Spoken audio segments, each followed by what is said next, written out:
চোখে পানি ধরে রাখতে পারবেন না। দেখুন পুরো নাটকটি। মা সাদিয়া, কি হইলো বাবা? এখনো স্কুল যাওনি কেন? মায়ের ভাত আদা হয়নি। তোমার মায়ের এখনো ভাত আদা হয়নি? না, কি হয়েছে তা? স্কুলে যে খেয়ে বা, স্কুলে তো ভাত দেয়। আমি স্কুলের ভাত খেতে পারিনি। ও ঠিক আছে। ঠিক আছে।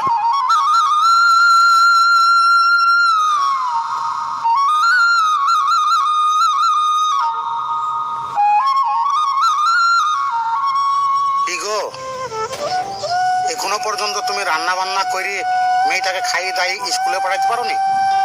আবার আমার লেগে মাঠে ভাত কয়টাও পাঠাইতে পারোনি? কি করো সারাদিন তুমি? আমি সারাদিন ধরে কি করি তা তুমি দেখতে পাও না?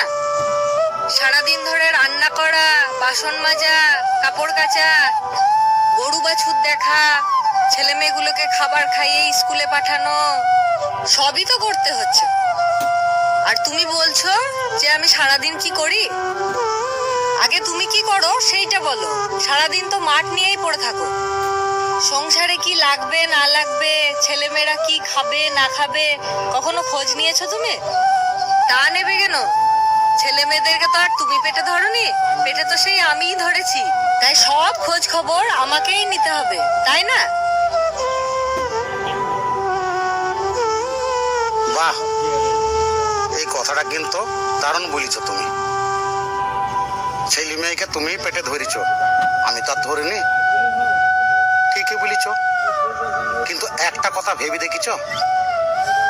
মারা তার সন্তানদেরকে 10 মাস 10 দিন পালে, কিন্তু একজন বাবা তার নিজের সন্তানদেরকে সারা জীবন পালে। মারা কি ভাবে আজ আমার সন্তানরা কি খাবে, আর একজন বাবা কি ভাবে আমার সন্তানরা সারা জীবন কি খাবে। মায়ের ভালোবাসা হয়তো চোখের জলে দেখা যায়, কিন্তু একজন বাবার ভালোবাসা বুঝে নিতে হয়।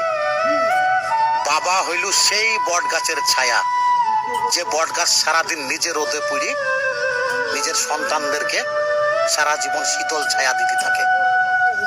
মায়ের পায়ের নিচে যদি সন্তানদের জান্নাত থাকে, সেই জান্নাতের চাবি লুকিয়ে থাকে একজন বাবার গায়ের ঘামে।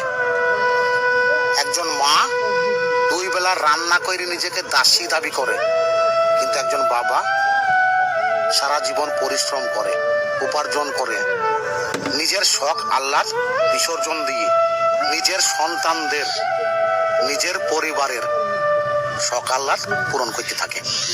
একটা কথা মনে রেখো, বাস্তব জীবনে কিন্তু সংসারের মালিক একজন বাবাই হয়।